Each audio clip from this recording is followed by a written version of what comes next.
hello, hello, hello, hello, hello, hello, hello, hello, hello, hi, I'm Spantopia Rose, but you can call me Span. How are you? How are you? Welcome to another little golden book reading. We'll read one of my little golden books. Please like and subscribe to like this video if you've enjoyed this series, and subscribe to my channel if you would like to see a weekly reading of a little golden book for you to enjoy from my collection. I also make other forms of ASMR. So today's little golden book is going to be Polly's Pet. Polly's Pet. Polly's Pet. And there's the back cover. I do love the back covers. Okay, Polly's Pet. Polly's Pet.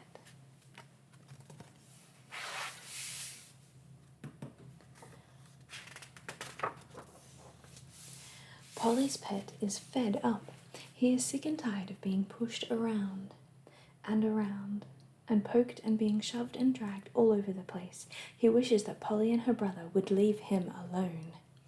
When he is inside and feels like sleeping, they take him outside and pull him around. When he is having fun outside, they bring him in and put him to bed. They turn him into a baby and wheel him around in a carriage.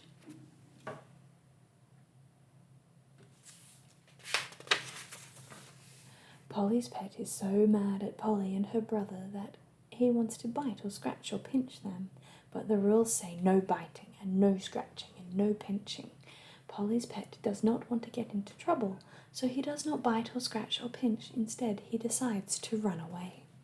One night, when everyone is asleep, he packs a few warm things in his travel bag. He takes along some peanut brittle in case he gets hungry.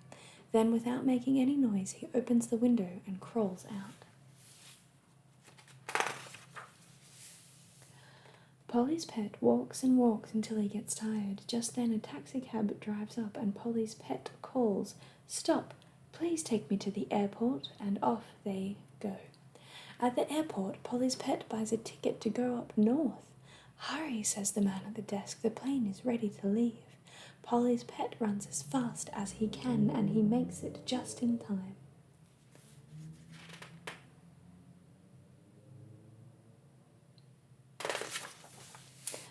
After takeoff, Polly's pet eats a piece of peanut brittle.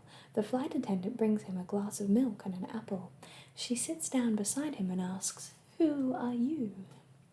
"I'm Polly's pet," he says. "I am running away from house and home because Polly and her brother are so mean to me." "Well," says the flight attendant, "good luck." After he finishes his apple, Polly's pet dozes off for a while. When he wakes up, he is surprised to find that the plane has landed. He is up north. Wherever he looks, Polly's pet sees snow. It's very cold, and he is glad that he's packed a few warm things. Polly's pet takes a bus to a little hotel near a lake. The lake is frozen and he hopes to do some ice fishing. He also hopes to skate on the ice, and he wants to build a snowman.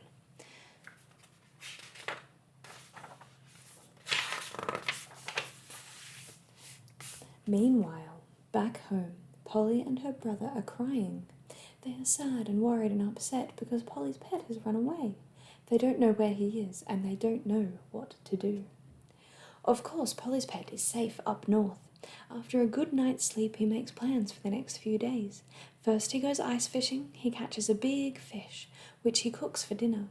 He spends the evening reading a good book. At last, he can do exactly what he wants to do. The next day, and the day after that, Polly's pet goes ice skating. He skates all around the lake and he skates around the other way. After that, he builds a snowman. There is no one to boss him around. He can do whatever he likes. But there is also no one to watch him skate, and no one to look at his snowman. In fact, there is no one to pay any attention to him at all, not one person who cares about him.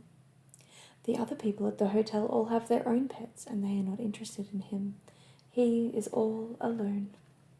At bedtime, Polly's pet does not feel like sleeping. He feels lonely and sad. He misses home. He misses Polly and her brother, and he starts to cry. Finally, he falls asleep, but he has a bad dream. He dreams that he is lost and there is no one to find him. The next day, he's still sad and lonely. He does not want to play in the snow anymore. He doesn't even feel like reading. He picks up the phone and dials long distance. Polly answers. "Hello," she says. "I'm up north," says Polly's pet. "Oh, please come home," shouts Polly. "That's what I want to do," says Polly's pet. "We'll meet you at the airport," says Polly. In no time at all, Polly's pet has left the hotel and is on his way to the airport. This time he does not sleep on the plane because he is so excited about seeing Polly and her brother again.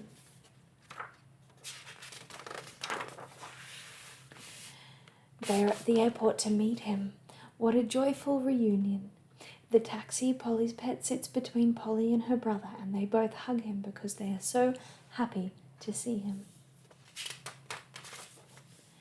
At home, Polly's pet is fussed over and praised. He is petted and stroked and cuddled, and he is given delicious things to eat. "How we missed you," says Polly. But in a few days, things are about the same as they used to be. Polly's pet is dressed up in baby clothes, and he is sitting in a doll carriage. He feels squashed and uncomfortable, and he is not smiling.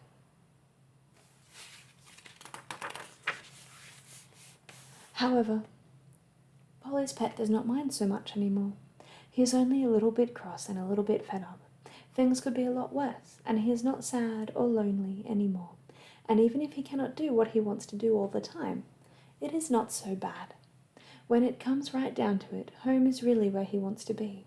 After all, he is Polly's pet. Polly's pet. Polly's pet.